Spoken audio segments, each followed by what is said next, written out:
ప్రాధాన్యత ఉందో అని చూస్తే అర్థమవుతుంది అని చెప్పి నా కంటతడికి సానుభూతి చూపించారు. అదే పార్టీ ఇప్పుడు మీరున్నారు ప్రభుత్వంలో. ఈ మాట మీరు అప్పుడు అన్నప్పుడు ఇప్పుడు మా బాధ కదా, ఇది రాజకీయమా? మీరు ఎందుకు రాజకీయం చేస్తున్నారు దీన్ని నాకు అర్థం అవ్వట్లేదు.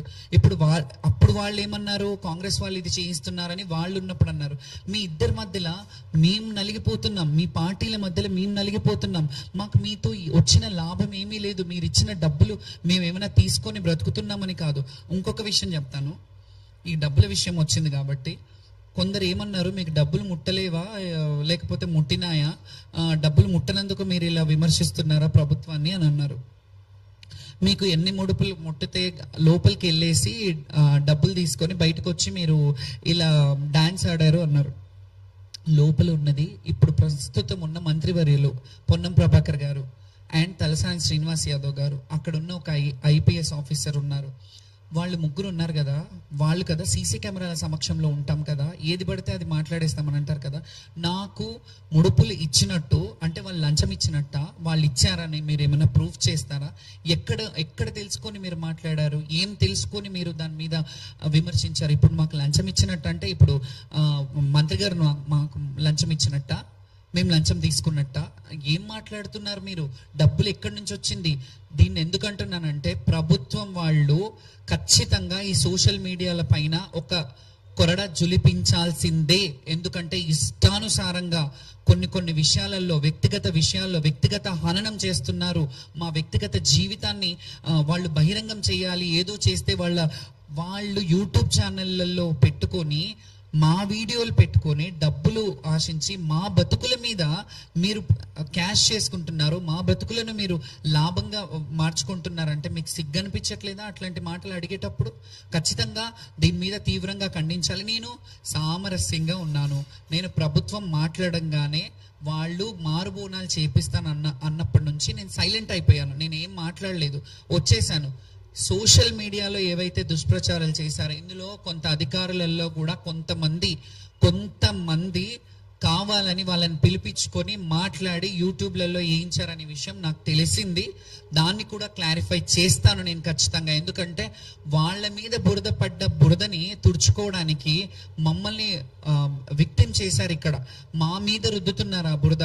వాళ్ళు క్లీన్ కట్గా ఉండాలని చెప్పి మమ్మల్ని నోడల్ ఆఫీసర్ని వేశారు. నోడల్ ఆఫీసర్ దగ్గరుంటే నా మాటే వినట్లేదు, పాసులు ఇవ్వట్లేదు. పాసులు ఇస్తామన్నారు, ఒక 5 మందిని తీసుకెళ్ళండి, మీ 5 మందికి మేము వదులుతాము అంటే మేము అన్నాం ఫెమిలియర్గా ఉన్న వాళ్ళ వచ్చేప్పుడు ఇబ్బంది అవుతుంది కాబట్టి మీరు కొంత రక్షణ కల్పించాలి, మా బోనాలు మంచిగా తీసుకెళ్ళాలి అని అంటే సరే అని చెప్పారు. వాళ్ళ తప్పిదం, వాళ్ళు పాసులు ఇవ్వకపోతే మేమేం చేయాలి? వాళ్ళు పాసులు ఇస్తామని 2 రోజుల ముందు నుంచి ఆ పోలీస్ స్టేషన్ల చుట్టూ తిప్పించుకొని 4 సార్లు పొద్దునుంటే వాళ్ళు లేరు వీళ్ళు లేరు, బయటికి వెళ్ళారు, వస్తారు, సంతకాలకి వెళ్ళాయి, వాళ్ళ దగ్గర ఉన్నాయి, ఎస్ఐ దగ్గర ఉన్నాయి. ఇవన్నీ మీరు కదా చెప్పింది, మేము అడగలేదు కదా. మీరు ముందు మమ్మల్ని పిలిపించి మీరు కదా మీటింగ్ పెట్టింది, మరి మీరు కదా దీన్ని సంజాయిషి ఇవ్వాలి. సోషల్ మీడియాలలో వస్తున్న అవాస్తవాలని మీరు కదా చెయ్యాలి. నేను సామరస్యంగా మాకు జరిగిన అవమానం గురించే మాట్లాడాము. మీరు మీ గురించి వస్తున్న వాస్తవాలు, మరి మీరు డబ్బులు ఇచ్చారా మాకు? ఈ వివరణ ఎవరు చెప్పాలి? మీరే చెప్పాలి, మీ బాధ్యత. మంత్రి గారు కూడా దీని మీద స్పందించాలి, దీని మీద వివరణ ఇవ్వాలి. ఎవరైతే అన్నారో డబ్బులు ముట్టలేదని మీరు ఇలా చేశారా అది ఇదని అన్నారో వాళ్ళ మీద మీరు మాట్లాడాలి. కొన్ని సోషల్ మీడియాల మీద నేను ఖచ్చితంగా లీగల్ యాక్షన్ తీసుకోబోతున్నాను. ఇవన్నీ పక్కన పెడితే కొన్ని విషయాల్లో ఈమెకు ప్రత్యేకమైన వాళ్ళు వచ్చి ఇది చేయాలి.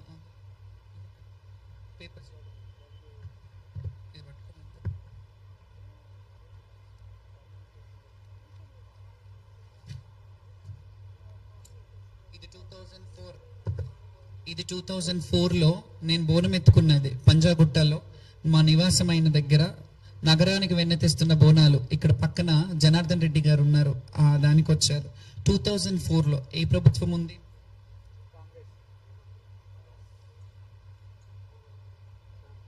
ఇది 2007 శిల్పకళా వేదిక గవర్నమెంట్ యాడ్. ఇది గవర్నమెంట్ యాడ్లో నేను ఇక్కడ ఉన్నాను.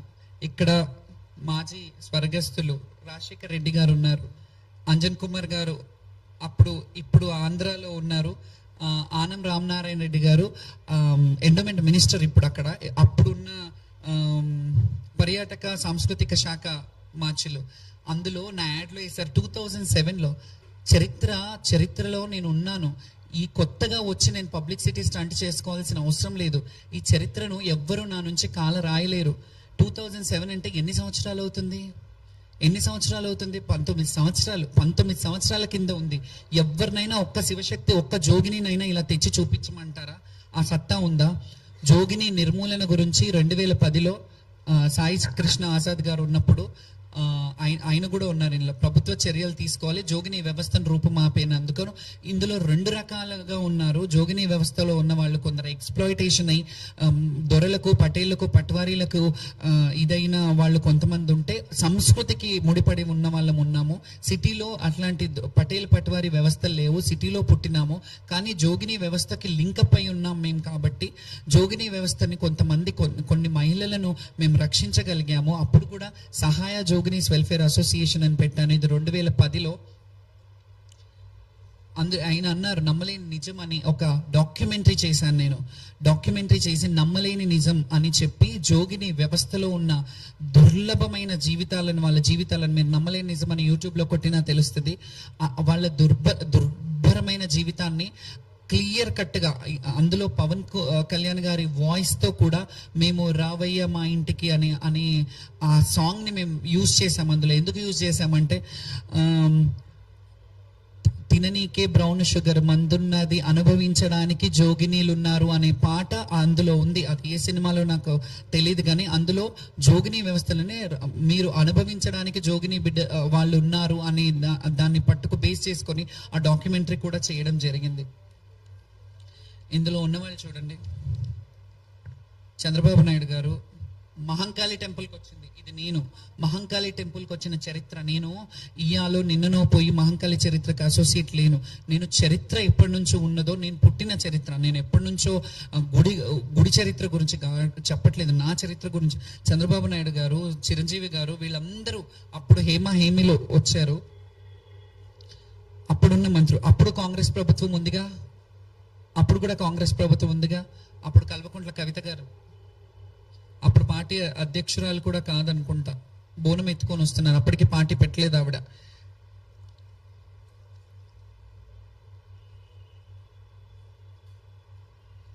లాల్ దర్వాజాలో తల్లికి బోనం.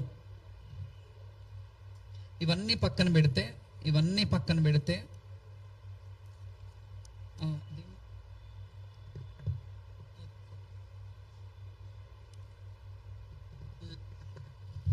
దీని గురించి మాట్లాడతాను ఇప్పుడు.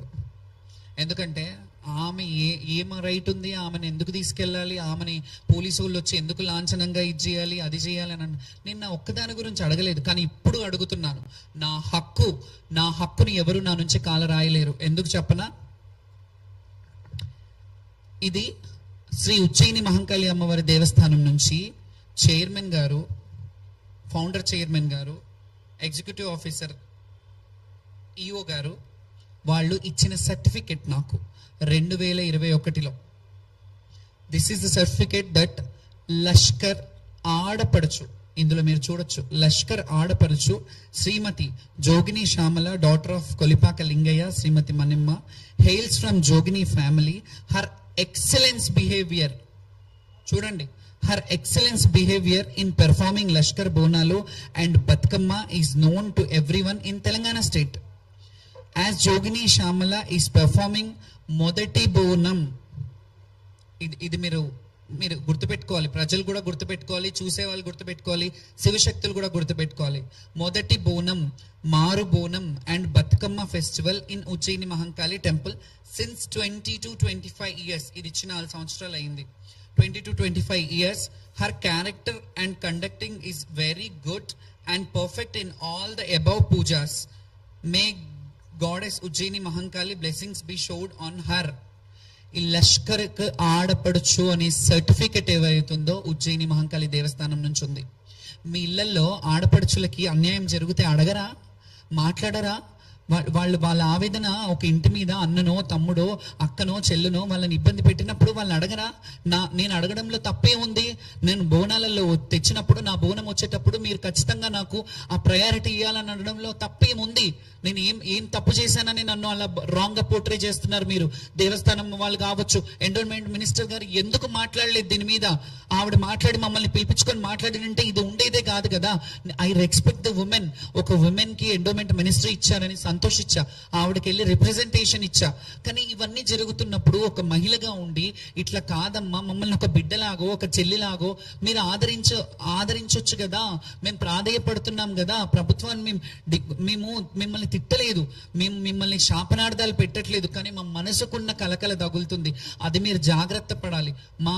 మా మనసు వేదనని మేము ఎవ్వరి డబ్బులకు, ఇన్నేళ్ల చరిత్రలో ఏ గవర్నమెంట్ మాకు డబ్బులు ఇచ్చింది? ఏ గవర్నమెంట్ నుంచి ఒక రూపాయి తీసుకొని చేశాను?